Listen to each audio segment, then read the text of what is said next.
Bonjour et bienvenue pour cette 35e édition de mon journal de bord d'un changement de vie. Alors aujourd'hui je vais vous parler à nouveau de réseau, mais aussi de la concrétisation de mon projet. Bonne écoute! Encore une fois, c'était une semaine bien chargée, bien dense, bien intense que je viens de vivre.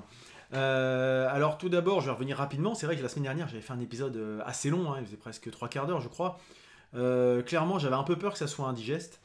Et bah paradoxalement, plus long visiblement c'est meilleur pour vous. Je vais essayer de ne pas le réitérer cette fois-ci, mais puisque j'ai eu un nombre de vues et de retours positifs beaucoup plus important que d'habitude. Voilà, je suis content de cette petite performance là, c'est plutôt de l'autocongratulation, mais ça, bon, ça fait plaisir quand même, quoi, même si je le fais avant tout pour avoir mes petits jalons, mes petites étapes, etc. Mais que ça trouve un écho auprès d'auditeurs ou de spectateurs, bah, c'est qu'il y a des gens qui sont intéressés par ça. Donc merci à tous pour tous vos retours, j'en ai beaucoup. C'est très encourageant, ça fait plaisir. Et puis je me dis que il y a peut-être beaucoup de gens qui ont besoin d'avoir, qui ont envie en tout cas d'avoir ce genre de témoignage. Donc je le fais à mon petit niveau. J'espère que ça vous conviendra comme ça. Cette semaine, c'était aussi la fin du défi écriture. Vous savez que j'avais commencé début février et puis que malheureusement, je n'ai pas fini. Je tenais à féliciter mon coach et partenaire Laurent qui lui a brillamment réussi à atteindre son défi puisqu'il a atteint, je crois, 52 500 mots à peu près. Hein. Tu me corrigeras Laurent si je dis une bêtise. Il a même fini avec un jour d'avance, autant dire la performance. Moi, je vous rappelle, hein, je suis resté à 12 000 mots. Donc c'était pas du tout, j'étais pas du tout dans les mêmes, dans les mêmes temps de parcours, mais en tout cas bravo, comme quoi c'est faisable, hein, il suffit de se donner les moyens, il s'est donné les moyens, et il est arrivé à ses objectifs, donc encore bravo. Je continue un petit peu là sur les petits, entre guillemets, les à côté de ce journal.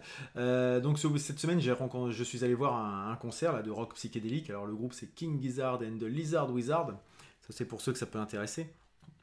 Donc c'est des gens très productifs, hein, c'est des petits jeunes australiens, je sais pas quel âge ils ont à peine 25 ans.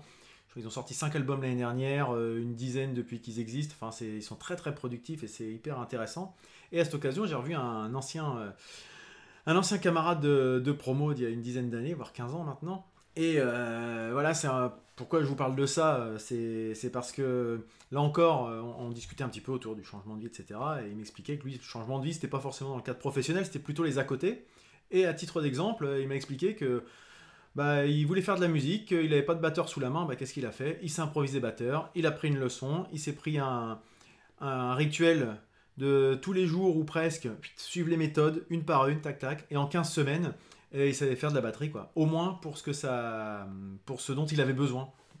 Donc comme quoi, voilà, encore une fois, je vous le dis parce que là ça illustre bien, c'est bien d'avoir des exemples autres que les miens aussi, c'est que voilà, avec un peu de rigueur, avec un objectif, on sait ce qu'on veut, etc.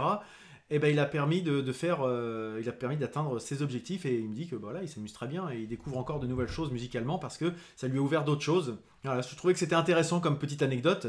Ça m'a fait aussi penser, c'est vrai que on a souvent tendance un peu à se dire moi je suis pas bon pour ça ou je suis bon pour ça, etc. Mais je pense qu'il n'y a pas vraiment de je suis mauvais pour tel ou tel domaine. Est-ce qu'on peut avoir des prédispositions, mais derrière il n'y a que le travail qui fera réussir les choses. Donc en travaillant, en pratiquant, sans forcément devenir un virtuose, on acquiert quelque chose, forcément. À travailler tous les jours, on ne deviendra peut-être jamais Jimi Hendrix, et d'ailleurs il n'y en a qu'un, c'est normal. On ne sera jamais de Picasso si on fait de la peinture, etc. C'est pas pour autant que ça ne mérite pas de creuser un peu. Mais après, c'est vrai, comme je le disais déjà la semaine dernière, si on veut viser forcément le rien du tout ou la star, la success story qui passe sur Capital, oui, effectivement, il y a tout un nuancier entre les deux. Et si on ne veut pas se situer dans le nuancier, qu'on veut être ou la star ou rien du tout, c'est vrai que souvent on a plutôt tendance à dire je vais être rien du tout parce que je ne peux pas être la star. Et c'est dommage parce qu'il y a de quoi s'épanouir dans tout un panel, toute une échelle là-dedans, quoi. Et surtout, je pense qu'il ne faut pas se comparer à d'autres pour évaluer sa propre qualité de vie, sa propre qualité, je dirais, artistique, sa propre qualité sportive, tout ce qu'on veut bien. L'important, c'est d'être en adéquation avec soi-même. Donc après ce petit préambule un petit peu théorique, générique, hein, comme j'aime bien le faire, un peu peut-être philosophique même, etc., je vais rentrer dans le vif du sujet, puisque ça y est, comment dirais-je, j'ai décroché ma première mission. Alors c'est pas encore tout à fait, je dirais, officialisé, puisque je vais revenir plus tard, ma structure n'est pas encore enregistrée en tant que telle. Mais voilà, ça se précipite. Vous avez parlé la semaine dernière d'un rendez-vous que j'avais mercredi. Donc j'ai rencontré mercredi, j'ai rencontré le responsable qui avait des besoins de mes services potentiellement. on a discuté, je suis allé sur Paris, on a discuté un petit peu de comment on pouvait travailler ensemble. Vendredi, on a remis ça. Et puis bah voilà, tout s'enchaîne là. Je vais bientôt devoir, enfin je vais commencer mi-mars, donc ça arrive très prochainement, hein. D'un seul coup tout, tout se précipite, j'ai envie de dire. Il a fallu finalement d'un petit déclic, il a suffi d'un petit déclic puisque, je vous rappelle, hein, j'ai fait les petites formations MOOC Open Classrooms, qui proposait d'activer son réseau et notamment les anciens collègues et personnes avec qui on avait travaillé dans le cercle professionnel. J'ai travaillé sur on m'a sollicité pour une mission par rapport à un ancien collègue. Et bah voilà, de cette mission, bah, je me retrouve pour pouvoir répondre, pour pouvoir travailler, forcément facturer, il faut que je sois enregistré, je ne vais pas faire du travail au black. Donc, besoin de créer des statuts. Bah, finalement, j'ai plus avancé, là, tout ce que je vous dis là, en quelques semaines, là, les 3 dernières semaines, que depuis 6 mois. Alors, cela étant, il y avait un temps qui était nécessaire, hein, je l'avais souhaité, d'avoir cette petite coupure pour un peu respirer, prendre du recul, réfléchir un petit peu à là où je voulais aller. Mais là, le fait d'avoir un objectif, une deadline, je commence mi-mars, tac, tout doit s'enchaîner, quoi. Donc ça m'a mis un petit coup de pied derrière, tout ça. Ce qui m'a encore prouvé qu'il fallait pas attendre le moment parfait, parce que clairement, le moment parfait, j'y suis pas là, tout de suite, là, je suis pas prêt. J'étais pas prêt, en tout cas, il y a 5-6 jours, j'étais pas prêt du tout. Mais finalement, je vais être prêt d'une façon ou d'une autre. Il va bien falloir que je sois prêt. Donc, et puis, les gens que j'ai eu en face de moi, les interlocuteurs, quand j'ai discuté avec eux, c'était dans ma tête que c'était pas prêt parce que visiblement le discours il a bien matché et puis ils n'ont pas réfléchi pendant des heures et des heures, loin de là quoi. Ça a été vite action, hop, réaction quoi. Donc vraiment, ce que je vous dis depuis quelques semaines, hein, déjà, n'attendez pas le moment parfait, faut pas être jusqu'au boutiste, faut pas peaufiner, etc. C'est bien d'être perfectionniste, mais jusqu'à un certain point, parce que sinon, trop de perfectionnisme entraîne la procrastination, on repousse toujours, on trouve toujours des prétextes pour pas faire. Et finalement, c'est pas ça qui fait avancer. Là, la preuve, je me suis retrouvé au pied du mur. Et voilà, je vais donc devoir mettre les bouchées doubles pour attaquer.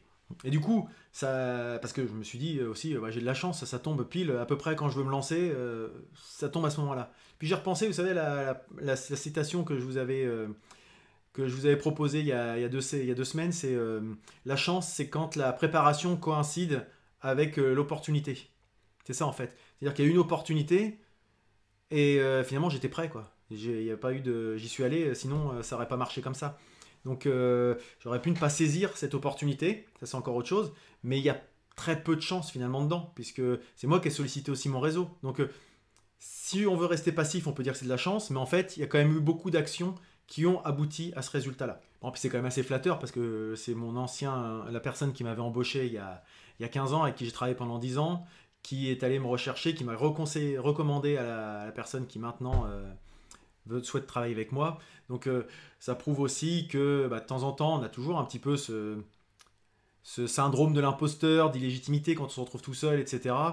Bah là, je me dis que pendant ces 10 années, j'ai forcément dû laisser une bonne image pour qu'on vienne me rechercher ou au moins me solliciter pour ça. Donc c'est vrai que c'est le genre de petites choses qui redonnent un petit coup de boost, un petit coup de moteur, un petit coup de carburant dans le moteur là.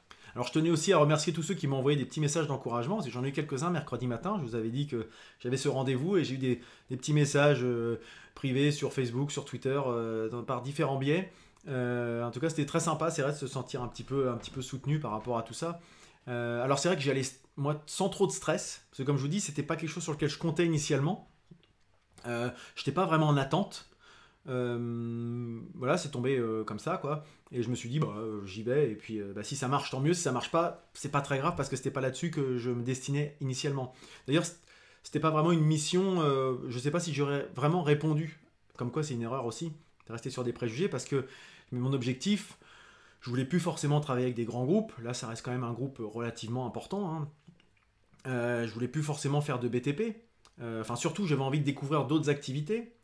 Et je voulais plus forcément travailler dans l'aspect qualitatif pur et dur, mais plutôt travailler dans le côté organisation management. Et puis bah, toutes ces croix-là, poup, poup, poup, elles sont cochées, puisque je vais faire un gros groupe, du BTP sur Paris, et puis pour coordonner la cellule qualité. Donc c'est un très beau projet en termes de construction, beaucoup de challenges, des choses assez intéressantes. Donc en plus je suis très content parce que je partais plutôt pour faire quelque chose d'assez ponctuel dans ma tête. C'était 3 semaines, un mois, maximum 2 mois. Et puis il s'avère qu'on part plutôt sur du 6 mois. Donc voilà, comme première mission, c'est quand même assez idéal de mon côté. Avec des périodes sur le chantier, des périodes en télétravail, de l'accompagnement, etc. Enfin, vraiment quelque chose de très intéressant de mon point de vue. Alors je sais pas si ça va parler forcément à vous qui me regardez, qui m'écoutez, la qualité, le BTP, etc. Je sais pas si c'est des univers qui vous parlent, mais quoi qu'il en soit, au-delà je dirais du détail, c'est plutôt tout ce qui m'a amené à décrocher cette mission qui peut, je pense, vous intéresser que les détails des modes constructifs, etc., qu'on va être amené à mettre en place et de l'organisation interne, etc. De toute façon, ça reste du domaine du chantier, donc ça ne sortira pas de ce que j'ai dans ma tête et de ce que j'ai dans mes documents. Mais voilà, tout ce cheminement que je voulais partager avec vous, il suffit un petit peu d'un petit déclic, d'une petite chose pour que tout s'enchaîne, ça fasse effet de boule de neige. Et j'espère que ce sera un succès. De toute façon, il n'y a aucun souci, je vais tout faire en sorte pour que cela fonctionne. Donc j'ai commencé là pour l'instant de façon complètement informelle, à prendre connaissance avec l'équipe travaux, avec le projet, etc. Moi j'interviendrai vraiment à partir de mi-mars, une fois que j'aurai les statuts. Et d'ailleurs, les statuts c'est pareil. C'est quelque chose qui s'est déclenché rapidement. Là je me retrouve un peu le bec dans l'eau à me dire mince, je commence dans 15 jours, j'ai pas le bout d'un statut qui est écrit. Ça tombe bien, le patron du projet, il a son frère qui est avocat d'affaires commercial aussi, à Rouen, à quelques kilomètres d'ici. Et j'ai pris rendez-vous avec lui dès la semaine du 12 mars. Et puis on va prendre ensemble les différentes informations pour définir le statut. Alors je pars plutôt sur une SASU finalement. Pour l'instant, là je vais y réfléchir parce que du coup moi, j'ai plein de documents. Je vais travailler là-dessus cette semaine, mais j'ai plein de documents à consulter, mais maintenant avec du concret. C'est beaucoup plus simple quand on a du concret, parce que tant que j'étais dans des choses un peu nébuleuses, un peu fumeuses, tant que j'avais pas de concret, tout bêtement, de choses sur lesquelles m'appuyer, je me disais, dans l'absolu, oui, je pourrais toujours faire ci, ou tiens, je pourrais faire ça, etc. Maintenant, j'ai plus le choix. Il faut qu'au 15 mars, au plus tard, j'ai tout qui soit en ordre. Donc, il va vraiment falloir que je décide. Et donc, là, je vais partir... je me suis appuyé un petit peu là-dessus. Vous savez, c'est un truc que j'avais récupéré au sein de l'entrepreneur. Donc le guide du routard, le guide du créateur, du créateur et du repreneur d'entreprise. Donc avec pas mal d'aspects pratiques là-dedans, des bonnes pratiques, des bonnes choses. Et du coup, j'avais aussi ce livre-là que j'avais récupéré au salon des entrepreneurs. Mais j'en ai pas eu besoin, trouver ces missions. Il est plein de bonnes choses, mais pour l'instant, j'ai pas encore eu besoin de les mettre en application, puisque j'ai la chance. Encore une fois, on peut toujours discuter sur le terme chance. Mais en tout cas, j'ai le privilège, en tout cas, de ne pas avoir eu à chercher mon premier client. Donc on verra si je vous en ferai un retour si j'ai l'occasion de l'appliquer plus tard. Donc voilà, ça va être les prochaines activités. Alors cette semaine, j'ai aussi fait un petit peu de foot, de réseau, puisque là encore, vous voyez, c'est encore le fil conducteur, le réseau cette semaine. Donc j'ai fait un foot avec mes anciens collègues de Bouygues, qui sont maintenant presque des concurrents. C'est assez marrant de voir ça. Enfin, j'ai rarement été, je crois que j'ai jamais été dans cette situation-là. Mais pourquoi je vous parle de ça? Parce que c'est vrai que souvent, peut-être certains parmi vous se disent, bon c'est bien, mais ce qui est important, c'est son projet, quoi. Parce que savoir qu'il a mangé avec ses collègues, c'est super sympa. Savoir qu'il fait du podcast, c'est super cool, machin, on s'en fout un peu, quoi. Peut-être, sauf que pour moi, ça reste quand même un tout, un global. Déjà parce que je partage mon projet de vie global. Je veux montrer qu'on peut changer de vie professionnelle, en tout cas, sans tout sacrifier. Parce que ça peut un peu faire peur aux gens quand on en parle, c'est de dire oui, mais tu vas te retrouver en permanence la tête sous l'eau, tu vas plus pouvoir rien faire, tu vas être à fond dans ton boulot, finalement, tu vas perdre en qualité de vie, etc. etc. Pour l'instant, en tout cas, moi, dans mon cas que je partage avec vous, je vous cache rien. C'est pas le cas, j'ai largement de quoi faire plein de choses autour et vraiment ça m'occupe bien mon projet, bien sûr, c'est assez chronophage, mais rien ne m'empêche de prendre du recul, d'avoir d'autres activités à droite à gauche. Et d'ailleurs je pense que je suis même persuadé que lever la tête de guidon de temps en temps, même régulièrement, ça permet de prendre du recul sur sa propre activité et de voir un peu, vous voyez bien, quand on fait une longueur de piscine, il faut de temps en temps ressortir la tête de l'eau parce que sinon on se noie. Cette image-là, je la vois bien aussi dans le reste, quoi. On a besoin un peu de reprendre une bouffée d'oxygène pour mieux repartir à fond derrière, quoi. C'est comme ça qu'il faut le voir, une respiration. D'ailleurs, cette prise de recul, je pense qu'elle est nécessaire. C'est ça aussi que je voudrais un peu essayer d'instiller dans les entreprises avec mes prochaines missions, je dirais, ultérieures. C'est que être à 100%, même à 120%, c'est pas forcément un gage de réussite pour moi. Parce qu'il faut savoir aussi de sortir de son couloir, d'enlever un peu ses œillères. Au même titre qu'en production, quand on est dans une ligne de production, il ne faut pas avoir que la prod en tête. Il faut aussi avoir une vision transverse des choses, que ce soit les sujets financiers, QSE, RH, tout ce qu'on veut bien. Parce que si on reste uniquement basé sur la production, on se dit tiens, je devais faire 300 pièces, j'en ai fait 320, ah c'est vachement bien. Sauf que là, c'est du. Voilà, on est comme ça, la production, elle est bonne. Sauf que les pièces, si elles sont défaillantes, qu'elles sont pleines de non-conformité, si on a des gros taux de retour, que ça entraîne une mauvaise image de la part du client qui ne nous passera plus de commandes derrière, si ça entraîne des accidents du travail, qui coûtent aussi à l'entreprise, hein, c'est pas. Voilà, ces choses-là, et puis je vous parle pas du coût humain, ça c'est encore plus compliqué. Pour moi, c'est un très mauvais calcul de voir uniquement sur sa propre ligne, etc., sans voir un peu les à côté. C'est des calculs à court terme. Mais pour moi, pour une entreprise, pour un projet, à long terme, c'est très mauvais. Pour l'avoir expérimenté, hein, bien sûr. Une entreprise, c'est dans la durée qu'elle se construit, c'est pas sur un coup. Le coup, on le fait une fois, mais le client, il y revient pas deux fois. Hein. Donc, faut toujours, d'où ce côté, prendre du recul, regarder ce qui se fait à droite, à gauche, penser que tout le monde avance bien à la même vitesse, etc. etc. Donc, voilà pourquoi j'aime bien aussi partager un petit peu les choses qui ne sont pas uniquement sur mon projet. Parce qu'on a besoin de voir comment est le contexte, quel est notre environnement, etc., etc. Voilà. Et donc l'importance du réseau, le patron, là, le patron d'exploitation du chantier sur lequel je vais travailler, j'ai mangé avec lui il y a 2 mois, parce que c'était un ancien Bouygues aussi, qui est parti lui il y a très longtemps. C'est pas lui qui m'a rappelé, on se connaissait d'ailleurs pas avant d'avoir mangé ensemble il y a 2 mois, mais justement quand il a fallu prendre contact et se téléphoner et aller se rencontrer, etc., et bah tout de suite ça a facilité le premier contact professionnel. Parce que implicitement, le fait d'avoir mangé ensemble face à face il n'y a pas longtemps, c'est pas qu'on se connaissait, mais on avait déjà brisé un petit peu la glace, il avait déjà une certaine image de moi, toute bête. Et voilà, alors je dis pas que ça va arriver à tout le monde et que ça va faire que ça, je vais avoir que des gens du réseau qui vont me faire travailler, mais déjà ça facilite pas mal, et la preuve, vous voyez, je dirais, ces concours de circonstances qui se sont mis, toutes ces opportunités qui se sont enchaînées, finalement, c'est pas complètement le fruit du hasard et de la chance, quoi. Il y a quand même un petit peu de travail de fond derrière qui est pas productif, qui est pas quantifiable. Je peux pas vous mettre un indicateur pour dire rien, mais c'est les choses qui ont permis d'aboutir à ce sujet-là. Donc voilà ce que je pouvais vous dire. Je suis donc très content, assez enthousiaste, très enthousiaste même, très motivé. J'ai plein de voilà. Maintenant tout se bouscule un petit peu. J'ai moins de temps pour faire plein de choses, mais voilà, c'est très enthousiasmant tout ça, quoi. Donc voilà, vous voyez que la semaine a été bien chargée de mon point de vue. Et puis pour finir sur un truc qui est perso, hein, mais qui est aussi un peu initiateur de ma volonté de changement, je pense. C'était il y a 5 ans, j'ai arrêté de fumer, jour pour jour, là, aujourd'hui. C'était ma dernière clope, là, je pense, à cette heure-là.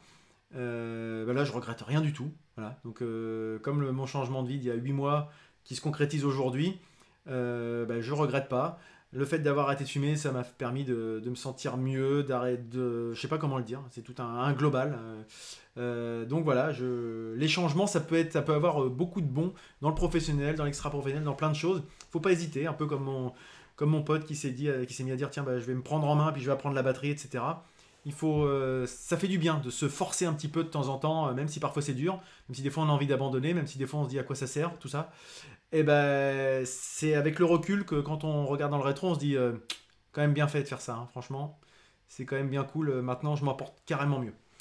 Voilà, c'était ma petite leçon de vie. Ça peut faire un peu d'honneur de leçon, mais il n'y a pas du tout encore une fois, hein, moi, je ne fais que partager mon témoignage, mon expérience, etc. Je dis pas que vous reprenez exactement les mêmes parcours que moi, les mêmes choses que moi, ça marchera pareil. Et vous avez peut-être même d'ailleurs des façons plus intelligentes, plus efficaces que moi de fonctionner. Hein. Je dis pas que mon parcours est le plus optimal, mais en tout cas c'est celui qui me correspond. Donc à vous de trouver votre parcours si jamais vous voulez changer de vie. Il y a que ça. Si votre parcours c'est de faire plein de zigzags, etc. pour finalement arriver au chemin, tant mieux. Faites ça. N'écoutez pas ceux qui vous disent non, le seul moyen pour y arriver c'est de tirer tout droit. Non. Chacun son rythme, chacun sa façon de fonctionner. Il n'y a que comme ça qu'on s'éclate. Hein. J'ai envie de dire, on n'a qu'une vie et c'est dommage de passer à côté. Hein. Donc voilà pour ces petites considérations. Et puis je vais passer au planning de la semaine à venir. Alors cette semaine, c'est les vacances scolaires chez nous, donc la 2e semaine.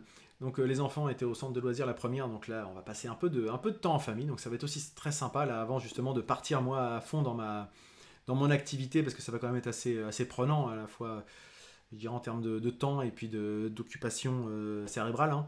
Donc ça va me faire du bien, mais en même temps quand même j'ai quand même des choses à préparer, hein. Comme je vous ai dit, j'ai les statuts de l'entreprise à monter, donc c'est quand même pas rien. Euh, je vais prendre rendez-vous avec le Pôle emploi pour voir un petit peu comment tout ça va se, va s'imbriquer entre le début de l'activité, le démarrage, etc. L'ACRE, toutes ces choses-là, enfin là, l'ARS aussi, enfin tous les sujets dont je peux bénéficier, etc. Prendre rendez-vous avec la banque pour créer un compte professionnel, enfin j'ai plein de choses à voir, donc je vais être un peu entre deux chaises, hein, on va dire clairement, mais ça va quand même être une semaine de vacances, clairement. Je vais certainement pas me lever à 6 heures tous les jours cette semaine. Je vais prendre mon temps, mais je vais bien faire les choses. Et une question que je me pose aussi, c'est comment garder mes bonnes habitudes. Vous savez, depuis 8 mois maintenant, j'ai ma routine du matin, je fais mes exercices physiques, je fais ma méditation, je bouquine, etc. Je fais de la veille. Comment ça va être maintenant que je vais être dans une activité vraiment concrète, où je vais avoir quand même des livrables à faire pour les clients, à rendre pour les clients. Je vais avoir l'activité qui se développe, de la compta, de l'administratif, etc., etc. Est-ce, je vais essayer de rester vigilant sur ça. Ne pas oublier que mes trois activités, mes trois séances de sport par semaine, mes activités du matin, etc. Parce que ça me donne un équilibre. J'ai trouvé quelque chose qui me plaisait. Ça serait dommage de perdre tout ça. Il faut peut-être que je trouve un autre créneau, peut-être un autre fonctionnement, mais il faut que je les garde, je pense, en tout cas, quoi qu'il en soit. Et puis pour la semaine prochaine, je vais peut-être y réfléchir, mais c'est mon ami Geoffrey, vous savez, je vous en ai déjà parlé, il a une chaîne sur la méditation, bien-être, etc., qui m'a dit, tiens, tu devrais tester les lives Facebook, lui il en fait pour sa chaîne, pour échanger avec vous, hein, qui me suivez, faire un petit live avec questions-réponses, voilà, sans me poser non plus comme le sachant, le gourou, quoi que ce soit, encore une fois, hein, c'est pas du tout ça, mais plutôt poser des questions, échanger peut-être, hein. Si jamais ça vous intéresse, dites-le moi en commentaire, ou sur les réseaux sociaux, ou comme vous le voulez, de façon ou d'une autre. Si ça vous intéresse pas, vous pouvez me le dire aussi, hein, c'est bien aussi d'avoir une réponse.